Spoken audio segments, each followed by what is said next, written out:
नमस्कार, मैं हूं गौरव श्रीवास्तव। प्राइम मध्य प्रदेश में आप सभी का बहुत-बहुत स्वागत है। तो खबरों का सिलसिला शुरू करते हैं।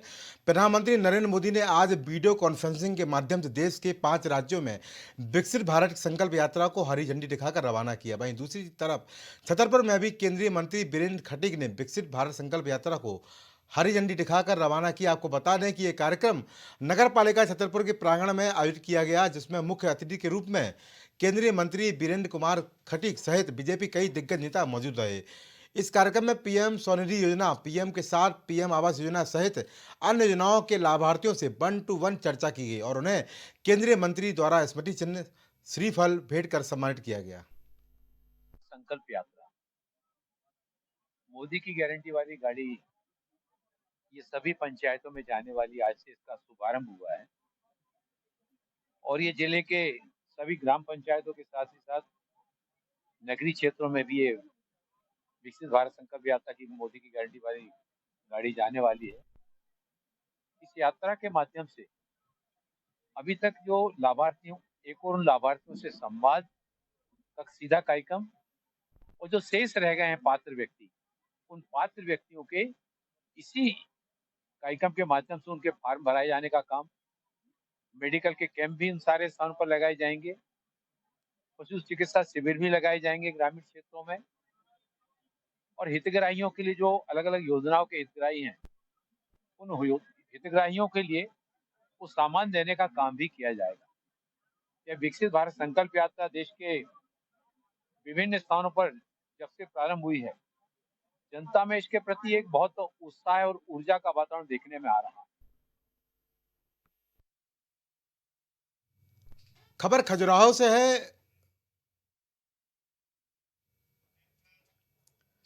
अगली खबर खजुराहो से है। विश्व पर्यटन नगरी में 9वें खजुराहो अंतर्राष्ट्रीय फिल्म फेस्टिवल का भव्य शुभारंभ 16 दिसंबर की शाम रंगारंग कार्यक्रमों के बीच किया गया। इस कार्यक्रम के शुभारंभ के दौरान तमाम फिल्मी कलाकार भी मौजूद रहे। गौरतलब है कि नगर परिषद के पाहिल वाटिका परिसर में आयोजित होने वाले फिल्म फेस्टिवल में फिल्मों से जुड़े रंगारंग समारोह में दिवंगत फिल्म अभिनेत्री श्रीदेवी को समर्पित किया गया। ये कार्यक्रम 22 दिसंबर तक चलेगा।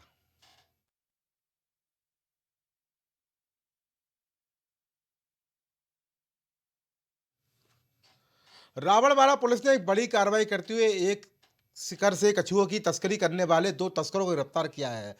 आरोपियों के पास से 2 कछुए भी बरामद किए गए। पुलिस के मुताबिक पलटवाड़ा के पास तेंदुखेड़ा में पुलिस सड़क पर जांच कर रही थी। इसी दौरान कार में सवार आरोपियों को पुलिस ने घेराबंदी कर पकड़ लिया। वहीं आरोपियों के पास से बरामद 2 कछुओं की कीमत 14,000 हजार रुपये बताई जा रही है।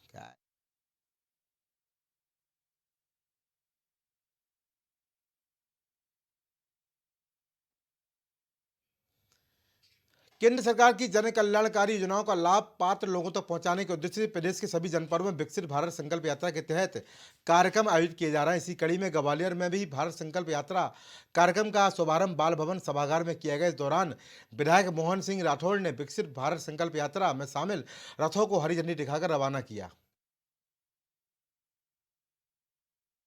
विकसित भारत संकल्प यात्रा आज प्रारंभ हुई है। वो पूरे जिले की सभी पंचायतों में, नगर निगम, नगर पालिकाएं, जनपद क्षेत्र सभी में जो वंचित रह गए योजनाओं से उनमें पहुंचेगी और मोदी जी की गारंटी की जो गाड़ी है वो अपने आप में सारी योजनाओं का लाभ दिलाने के लिए मोदी जी की अपनी गारंटी है, वो सबके बीच में रहेंगे। तो निश्चित ही इसका बहुत लाभ होने वाला है ग्रामीण क्षेत्रों में, नगरों में, निकायों में, सभी जगह।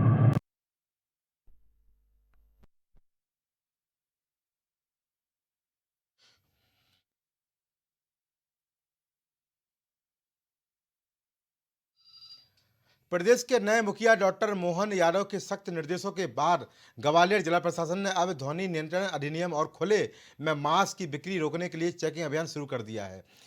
इस अभियान के तहत कई फ्लाइंग स्क्वाड का गठन किया गया और आपको बता दें कि स्थानीय लोगों की शिकायतों के अलावा खुले में मास्क की बिक्री और ध्वनि प्रदूषण फैलाने वाले लोगों के खिलाफ जुर्माने की कार्रवाई लगातार की जा रही है। हालांकि अधिकांश जगहों पर लोगों ने खुद से ही ध्वनि प्रदूषण फैलाने यंत्रों को हटा दिया। वहीं धार्मिक स्थलों पर तय मानक के हिसाब से ही दिन और रात में ध्वनि यंत्र चलाने के निर्देश दिए गए हैं। शासन जो कहेगी उसके नियम से चलेंगे। कोई दिक्कत तो ही है, अपना इंतजाम करेंगे, जो शासन बोले वो करेंगे। नहीं, सही है और इंतजाम करेगी शासन। जिसमें जगह नहीं है उसको जगह दिए शासन। और जिस पे है वो अपने इंतजाम कर ही लेगा। रखे अपनी दुकान पे कोई दिक्कत नहीं आएगी। दुकान होंगी 20-25 दुकान होंगी, सभी पे लाइसेंस हो चुका है अभी। सर शासन द्वारा आदेश आए थे, क्या पूरा मामला था इसमें, किस प्रकार? शासन द्वारा भी आदेश और निर्देश प्राप्त हुए हैं कि जो ध्वनि विस्तारक यंत्र द्वारा ध्वनि प्रदूषण किया जाता है उस संबंध में उनके विरुद्ध जो डेसिबल है उसके विरुद्ध कार्रवाई की जाए तथा जो खुलेआम मांस मछली बेचते हैं उस पर भी वैधानिक कार्रवाई की जाए। तो इस संबंध में प्रशासनिक स्तर पर लगातार सभी पक्षों की मीटिंग ली जाकर उनको समझाइश दी गई और उड़न दस्ता बनाया जाकर अब उसमें कार्रवाई की जा रही है। तो सभी पक्ष शासन के निर्णय का सहमत होते हुए अलग अलग काफ़ी जगह से लाउड स्पीकर और सहमति के साथ सबने हटा लिए और पालन कर रहा है और जहाँ से भी शिकायत प्राप्त होगी उनके विरुद्ध हमारी उड़न दस्ते की टीम और जो टीम है वो कार्रवाई की जाएगी। खबर ग्वालियर से। ग्वालियर में सुजावार भवन सभा के दौरान चुनाव पुलिस अभिरक्षा में संपन्न हुए। इस दौरान पंजाबी महासभा के लोगों ने मनमानी का आरोप लगाया और अपनी मांग रखी है। इस सभा का गठन पंजाबी समाज की धार्मिक, सामाजिक और शैक्षणिक गतिविधियों को बढ़ाने और समाज के कमजोर लोगों को आगे लाने के मकसद से किया गया था। मैंने साहब इनका पिछली बार इन्होंने चुनाव कराने की कोशिश की थी, तब भी मैंने कैमरे के सामने इनसे कहा कि आप कैमरे के सामने चुनाव किए जाएं। आपकी जो कार्यकारिणी है ये फर्मेंट सोसाइटी से रजिस्टर्ड नहीं है, उसका मैंने इनको सबूत भी ला करके दिया, लेकिन ये कुछ लोगों ने तानाशाही कर रखी है। जो भी इनकी बात नहीं मानता है या इनके विरोध में जाता है ये उसको समाज से निकालने की धमकी देते हैं। कौन सी फर्म है? ये शुजाबाद सभा नहीं सर, ये युधिष्ठिर अरोरा, महेश अरोरा, सुरेंद्र अरोरा, इन लोगों ने कब्जा कर रखा है। ये 20, 25, 30 लोग समाज आपस में रिश्तेदार हैं, घर में ही चुनाव कर लेते हैं।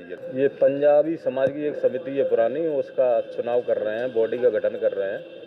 तो उसको लेके एक सदस्य का पहले निष्कासन कर दिया हुआ, तो वो ऑब्जेक्शन कर रहे हैं कि मतलब हमें सूचना नहीं दी, बिना सूचना के मेरे को कमेटी से हटा दिया और अपने हिसाब से चुनाव कर लेते हैं। कोर्ट में लगा है इसके यहाँ पे उल्लंघन किया जा रहा है, इसमें आपने पुलिस को बुलाया गया है।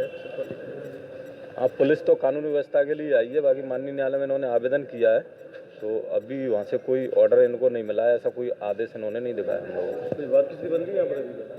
जी, दोनों पक्षों में भी बात बनी नहीं, एक पक्ष वीडियोग्राफी के लिए बोल रहा था, एक पक्ष मना कर रहा था, तो उन लोगों को समझा रहे हैं, उनकी सहमति से ही होगा जो भी हो।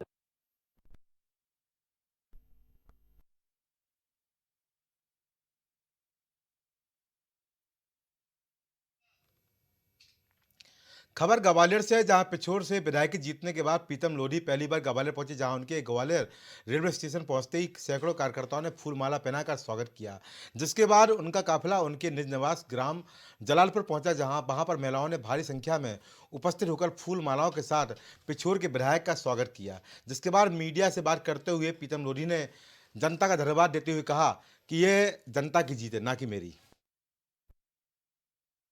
तो ये भारतीय जनता पार्टी में परिवारवाद नहीं चलता है, इसमें भतीजावाद नहीं चलता है। इसके अंदर जो काम करता है उसकी पूछ होती है और काम ही सर्वोपरि है।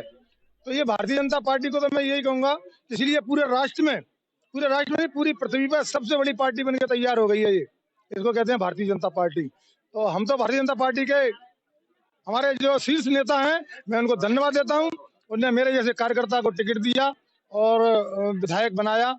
आगे भी हम कह नहीं सकते हैं कि प्रीतम लोधी को वो कहां से कहां ले जा सकते हैं और क्या दे सकते हैं। क्योंकि हमारे 3 एजेंडे हैं। सबसे पहला एजेंडा तो यही है कि उसने भाई भाई को लड़ाया है और समाज के बीच में उसने दीवार खड़ी कर दी है नफरत की। उस नफरत की दीवार को मैं तोड़ के एक प्रेम की दीवार बनाना चाहते हैं हम, और सारी समाजों को एक मंच पर लाकर और एक प्रेम की गंगा बहाना चाहते हैं। और दूसरा वहाँ रोजगार की है। रोजगार बिल्कुल नहीं है, 0% रोजगार है। तो हम वहाँ पर सबसे पहले रोजगार की गंगा बहाएंगे। और तीसरी चौथी चीज ये है कि वहाँ सबसे पहले हम जिला बनाने की काम करेंगे, और जिला बन जाएगा तो वहाँ रोजगार ऑटोमेटिक मिल जाएगा। धन्यवाद। तो अभी के प्राइम मध्य प्रदेश में इतना ही। देश और दुनिया की तमाम खबरों के लिए देखते रहिए प्राइम टीवी।